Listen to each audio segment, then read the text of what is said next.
Hey, it's Jay. Sorry that I'm uploading this video late. I, over the weekend, got a new roommate and I've been getting used to her schedule last few days to see when I can, have opportunities to film.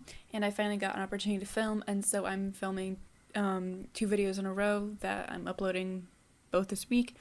But today's video is a review on 180 Seconds by Jessica Park. And I need to bring up my Goodreads review, otherwise I don't have notes and I kind of need those notes. Okay, so I just want to start off by saying that this was the first new adult novel I've read. Technically that is adult, because new adult is like a subgenre, but I'm gonna say new adult because the protagonist in here is a third-year college student. And this is currently tied for first place for my favorite novel.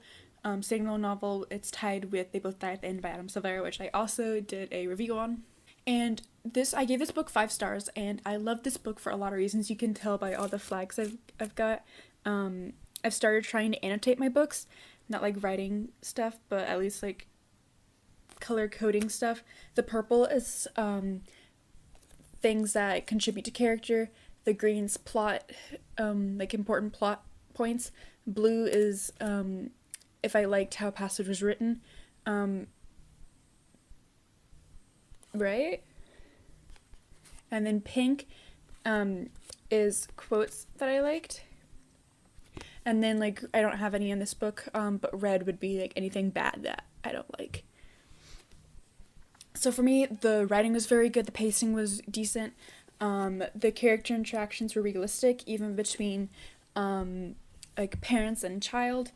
The details about the protagonist were introduced in an easy to digest way, and it was very just easy overall to consume. The only thing I would have changed this book was make it a little longer, but that's only because I didn't want it to end, but the way it ended was amazing. Was probably the best way it could have ended. So I read this book in about 3 days, and I would have read it a lot quicker if I hadn't started my fall semester at college. The pacing had a really natural flow, it didn't feel rushed at all, but I rushed through it because I wanted to see what happens next, and I would have finished it in a day or two if I wasn't going to class and stuff. And this book not only helped me to believe in the world again, but in love, because the relationship between these two characters is adorable and wholesome, and I'll talk a little bit about it later.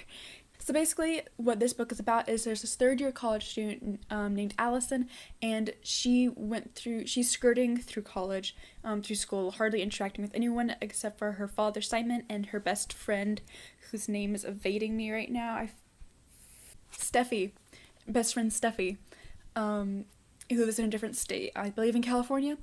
She spent the majority of her childhood in the foster system, and she went from home to home all throughout her childhood and her teen years, and she didn't settle until she was 16 when she got adopted by her the father in the book, Simon. All that moving around from home to home, sometimes being in a home for less than a year, has caused her to greatly mistrust people and not trust easily. And the only reason she trusts Steffi is because they were in the system together, and I believe at one point they were in the same home together, and they created this bond together. After she's unwillingly pulled into a social experiment where she and a stranger have to stare into each other's eyes for 180 seconds, her walls that she spent so long building slowly start to crumble, and the boy Espen, whose eyes you were staring into, and her start to deal with the aftermath of her walls crumbling and how they both react to that. I cried so hard during a lot of the scenes in this, whether because a sentence was so beautifully written, or because I saw a lot of myself in Allison, or because of an interaction between two characters. There were a lot of cute scenes that I could actually see people doing, Espen.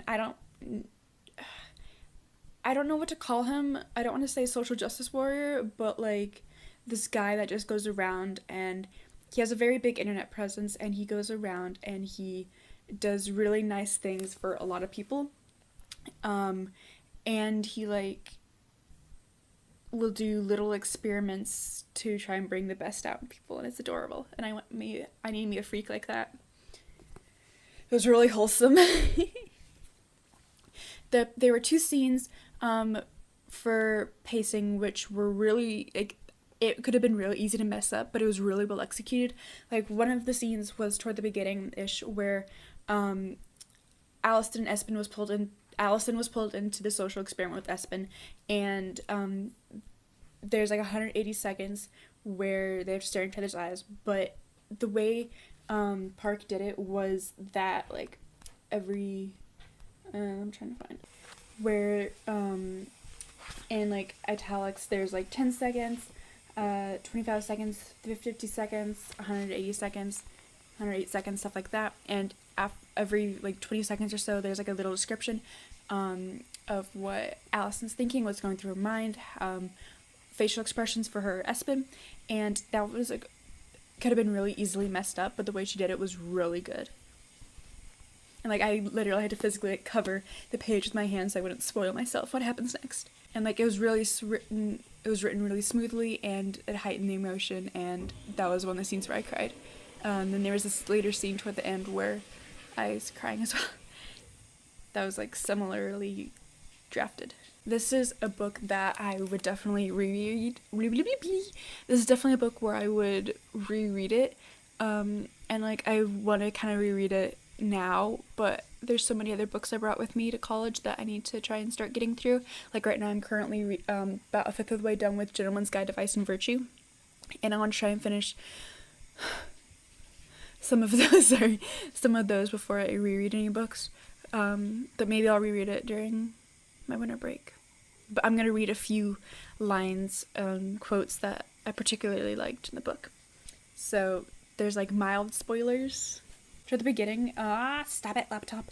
On page like 17, on page 17, to the very beginning on page 17, there's this quote where Allison is talking to Steffi on the phone, and Allison, I think she's talking to Steffi, not Simon, and she's saying how, when you're lucky enough to find just one person in this unforgiving life who makes everything worth it, who you love and trust and will kill for, then you hold on damn tight, because that's probably all you get.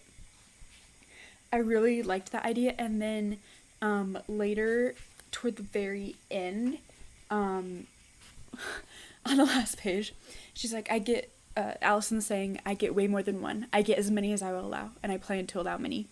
Like, Allison at the very beginning of this book is me, and toward the end, like, I want to be like Allison toward the end. And then I liked a section I highlighted with blue for a passage that I liked. It was the social experiment. And there's this scene where I forget exactly what kind of wholesome thing Espen and his sister and Allison were doing, but there's this boy who was a fan of Espen's, and he was in a formal suit because he was planning on going to winter formal with this guy that he likes, but he wasn't able to for some reason, and he was really sad. And Espen was like, it's not your winter formal, but we have music, we have twinkle lights, and I'm in a suit, and I want to be honored to be your first dance. Like, almost no straight guys would do that. And like this, it doesn't explicitly address it, but I feel like this breaks down some of that toxic masculinity that is so potent in guys. Oh my god, there is a scene of about 3/4 of the way through the book where Steffi reveals something to Allison, and I bawled. Like, the way she reacted, made me start crying, because I'm an empathetic crier, which I hate, but And there's this line when Allison meets Espen before the social experiment, because she like drops a coffee and he's next to her and he's like, oh hey, let me help you clean that up and stuff, and she's like, stop being so nice, dude who smells like cookies and love. And I love that description of a person. Like, that's adorable. And the very last line, again, spoilers, mild spoilers, the very last line, I hold on to Espen, he still smells like cookies and love. Like, I want cookies and love. Can I have Espen, please? You all need to read this book. It's so good. It's so wholesome. So yeah, that's all I've got for today. If you like this review, give it a thumbs up, and for more bookish, authorly activism, etc. content, hit subscribe, and don't forget to ring the little bell so you get notified whenever I upload. I upload every Wednesday and Saturday, and down below in the description are links to my social media. Thanks for watching. I'll see you in another video. Bye.